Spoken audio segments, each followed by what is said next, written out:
The fight between Council President Nick Mosby and the city's Board of Ethics continues, a split decision handed down by a judge.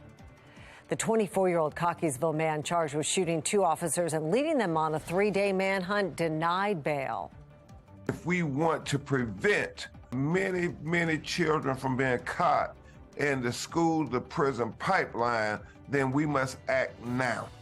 23 Baltimore City schools have 0 students who can do math at their grade level.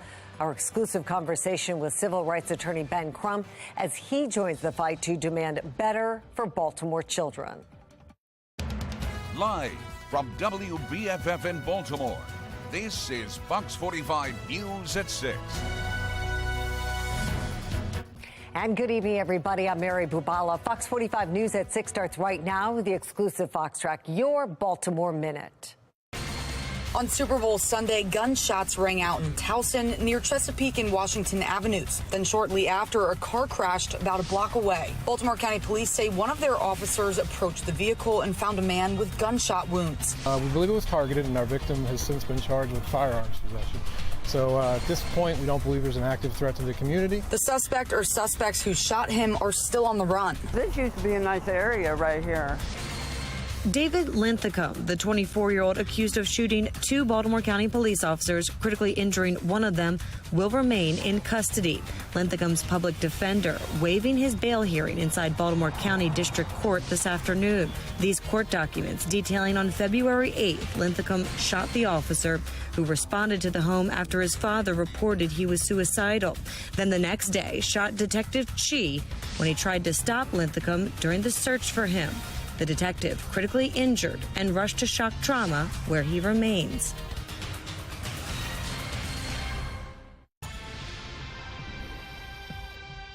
I think without a quality education, then children are already imprisoned in this society today. They just have not slammed the jail cell door. And so if we want to prevent many children from being caught in the school to prison pipeline, then we must act now. Fox 45 News speaking exclusively with civil rights attorney Ben Crump after a concerning report on education in Baltimore. For days now, our Project Baltimore team has been telling you about 23 Baltimore City schools that have no student proficient in a statewide math assessment. That is 2,000 students across high schools, middle and elementary schools who can't do math at their grade level. Well, tonight we're demanding accountability from Baltimore City leaders on why they won't be questioning school leaders until April at the earliest. Rebecca Pryor reports. Yeah, in response to these test scores, Councilman Robert Stokes has said a hearing with school leaders needs to happen. However, he doesn't plan on holding that hearing until April, despite City Council proving in the past when they want to act fast, they do.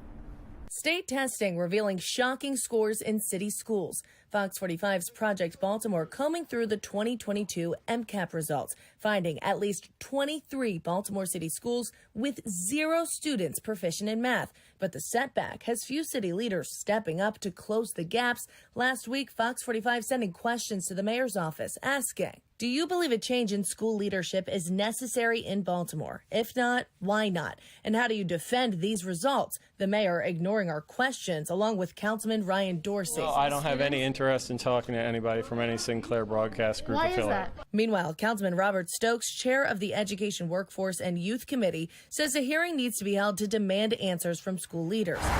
But it's a hearing he doesn't plan on holding until April. When asked why the wait, Stokes' office sending us a statement that reads in part, quote, it is important to Councilman Stokes that the CEO be there in addition to her staff to discuss the issue. She and her administration are available in April. Despite desperate parents like Nichelle Watkins, they go there to get babysit for 8 hours and come home. Saying Baltimore City children need help now. He can't read. He's in the 4th grade. How is he supposed to be productive if he can't read? I think that it should be addressed a lot sooner. According to political analyst John Deedy, council members could be stalling until the legislature announces how much money will be going to city schools by April 11th. With Governor Wes Moore pledging to boost spending on education, Dede thinks the influx of funds could be a way for school leaders to put a positive spin on the negative test scores. Because then they can say, look, we've got all this money, all these resources have come in, and here's what we can now do to fix the problem. Governor Moore has saved us. Even with city schools already operating on a $1.6 billion budget, one of the highest of any large school districts in the nation. City Council has also shown when it matters to them, they act swiftly. For example, last November, amid Baltimore City voters overwhelmingly passing term limits for elected leaders, City Council immediately responding by fast-tracking a bill that would reduce the number of years they would need to serve before getting their pensions. Question K was pertinent to their career more than to the city school kids. Oh my God, I'm going to lose my job. But I'm going to lose my pension. You know, all these things were going to happen that were going to affect them directly. The bill making council members eligible for pensions after 8 years instead of 12, taking just 3 weeks to be voted on 3 times and officially approved before ultimately being vetoed by Mayor Brandon Scott. But so then what does that say to students, to parents, and ultimately to voters about the priorities of our city council members? I think what it really says about the priorities is, unfortunately, education has fallen behind in the priority right now. But for struggling parents, it's always top of mind. I feel like they don't care. It's not their children. They don't care. And we also asked when exactly that April hearing will take place. Stokes' office, though, ignoring that question. Reporting in Baltimore, Rebecca Pryor, Fox 45 News. And that brings us to today's question of the day. Should parents be given school choice if their child's school is failing? So far, 96% of voters say yes. Head to foxbaltimore.com/vote to weigh in. And happening tomorrow, the city school CEO is expected to make a formal recommendation that could decide the fate of a charter school. The Baltimore Collegiate School for Boys may lose its charter and be shut down over missing paperwork and data entry errors, issues the school's leaders say are minor technicalities. Following Dr. Sonia Santelises' decision, the charter will have a chance to plead its case to the board on Thursday. Some city schools are closed tomorrow because of water damage. We have a list right there on your screen.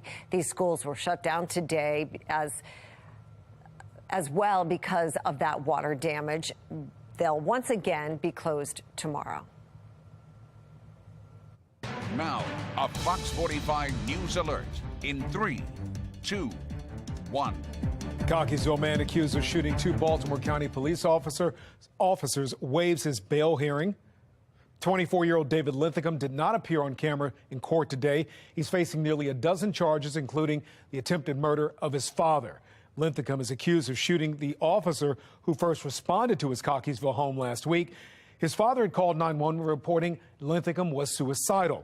As he tried to flee into Harford County the next day, Baltimore County police say he shot a detective. That detective remains at shock trauma.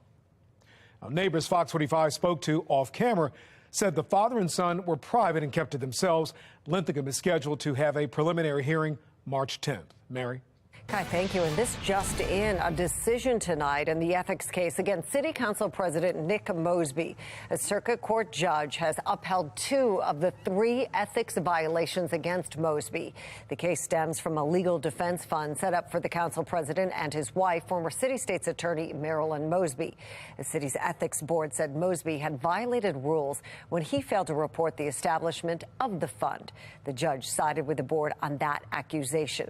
The board wanted to find Mosby, but the judge fell short of compelling him to do so. The board is meeting Wednesday to decide what to do next.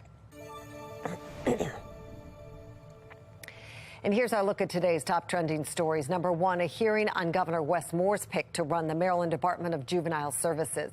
Vincent Schiraldi has extensive experience working in criminal justice and social work, but he's also voiced controversial opinions on how juvenile offenders should be disciplined. Schiraldi has suggested that because the human brain is not fully developed until a person's mid-20s, no criminal should be exposed to the adult justice system until they turn 21 or 25.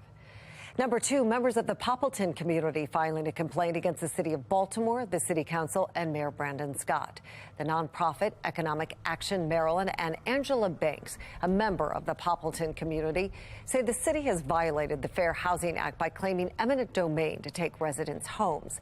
The historic alley houses the city took ownership of are now slated for demolition in order to make space for an $800 million development, including new homes, rental units, and commercial spaces. Some of the people who were moved say they were devastated by the decision. We lived around here for over 30 years, about 40 plus years. Kids was raised here, grandkids was raised here. And we woke up one morning and the landlord called and said, you gotta go. We loaded up in my truck and we slept there for about 3 to 6 months. I lost everything.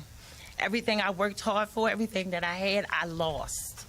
The organization is asking for residents to have the right to return in new rental housing or home ownership, compensation for those who have been displaced, and changes to the city's eminent domain policies. A man shot in Towson. What Baltimore County police say they're doing differently to respond to crime. And a good-looking Valentine's Day. Temperature's going to be in the 50s at 4 if you're taking your sweetheart out for dinner, and it looks like 40s for 7 and 10 p.m. as well. Just a couple of clouds. I'll let you know when some rain could be in our forecast, though. My Weather Authority forecast coming up. The White House pressed for answers after shooting down more mysterious aircraft. I'm Scott Thuman in Washington with new reaction. Fox 45 News, winner of 17 2022 Regional Emmy Awards, more than all other Baltimore news stations combined.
Now, a Fox 45 News alert in 3, 2, 1. Baltimore police are investigating after a body is found this morning. The investigation is happening in Hamden on Chestnut Avenue. Now, we're told a 59-year-old woman was found inside of a car. Authorities don't suspect foul play at this time. Also in Baltimore County, gunshots were fired last night near Towson Circle. Police found a man inside of a vehicle who was shot. The suspect is not known, but the victim is facing charges for possessing a gun. A week ago, Baltimore County Police say 3 people were raped at gunpoint near that area. Baltimore County Police tell Fox 45 News Towson is a safe place to be. Police say they've stepped up patrols in response to recent incidents. Mary? Hi, thank you. We're taking a look now at the Fox Quad Box. Top left, the death toll in Syria and Turkey tops 30,000 following last week's powerful earthquake. As rescue efforts continue, the government is holding developers accountable for allegedly building unsafe buildings. The U.S. is telling all American citizens to leave Russia immediately. The U.S. Embassy says this warning is due to an increased risk of wrongful detentions of American citizens. On Thursday, we could see a special grand jury report from Georgia into Trump's efforts to overturn the 2020 election. The report will include a section noting grand jurors' concerns that some witnesses might have lied under oath. It's not clear if the report will include charging decisions. Ohio residents are fighting for medical testing after a train derailment. Residents in Palestine want the train company Norfolk Southern to set up health monitoring. Crews had to burn toxic chemicals following the derailment. In the past 3 days, the U.S. has shot down multiple unidentified flying objects across the country.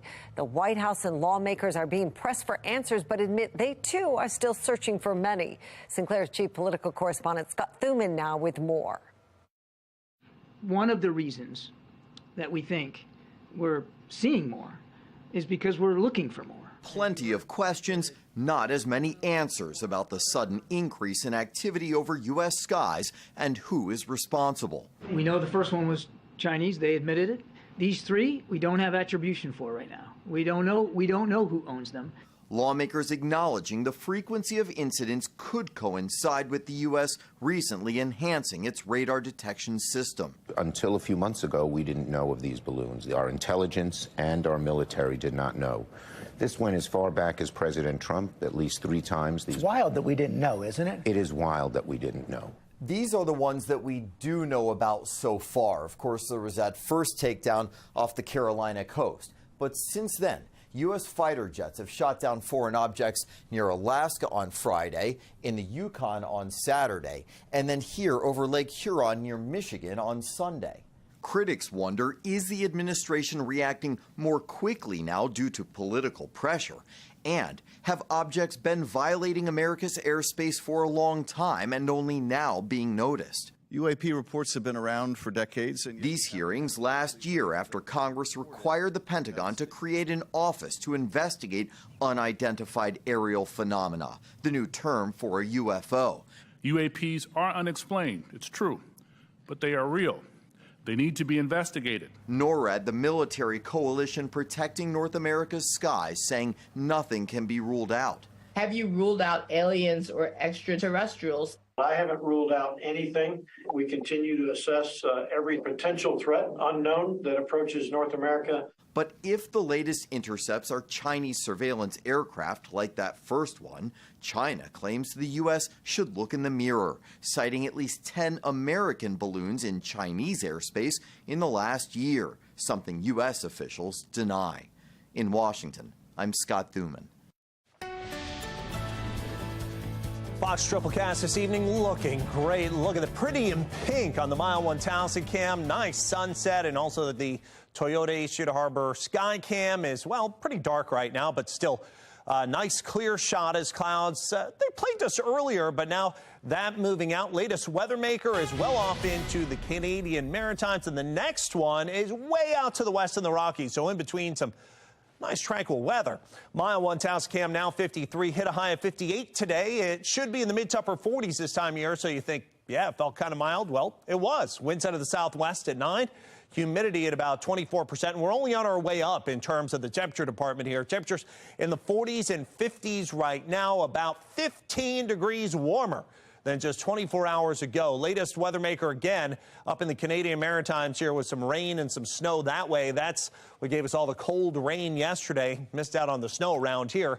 And then there's another system that's over the Intermountain West, and that will gradually move eastbound, and we could see potentially a shower or a sprinkle, maybe late Valentine's Day night into early Wednesday, and then a better chance of rain comes Thursday into Friday. For now, few clouds moving off into upstate New York and New England. Those actually gave us a couple of clouds this afternoon. Ticked our highs down, or ticked our temperatures down after highs at 58 midday, back into the low to mid 50s for the remainder of the afternoon.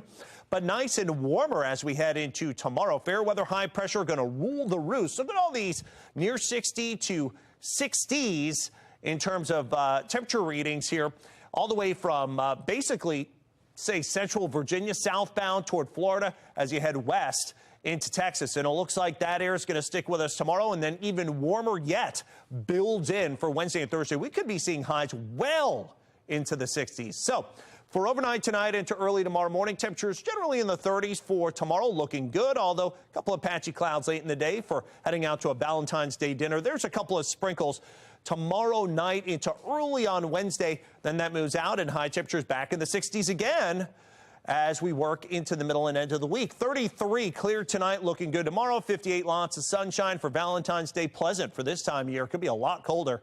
And it looks like we've got some more milder weather on the way. Let you know how long it lasts in the exclusive 10-day forecast.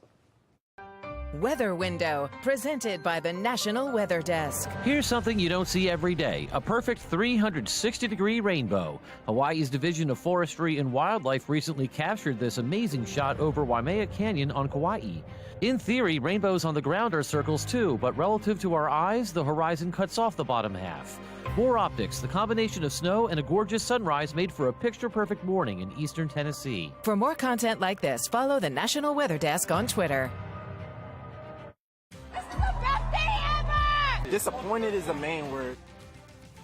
And historic Super Bowl. Coming up next, the celebrations underway after Kansas City claimed the champions of the Super Bowl 57.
A call to action from the U.S. Surgeon General says 13-year-olds should not have access to social media, but that's the age most social media platforms allow users to sign up. Medical reporter Barbara Morris shows us what's behind the new recommendation.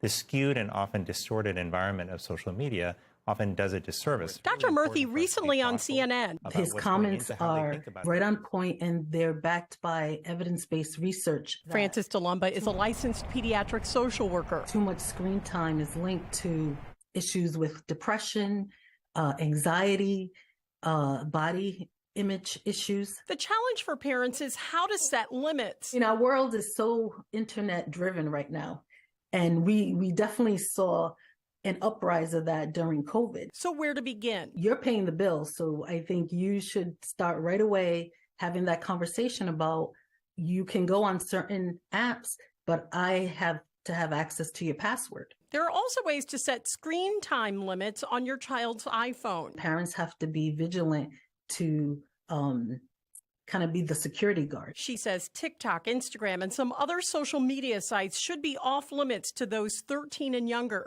There is a website, Common Sense Media, that is a good resource, and it's broken down by age. Tells you which are the apps that are good, which ones you should stay away from, and it's also bilingual. Common Sense Media also looks at age-appropriate movies and video games. It's easy to find at commonsensemedia, all one word, .org.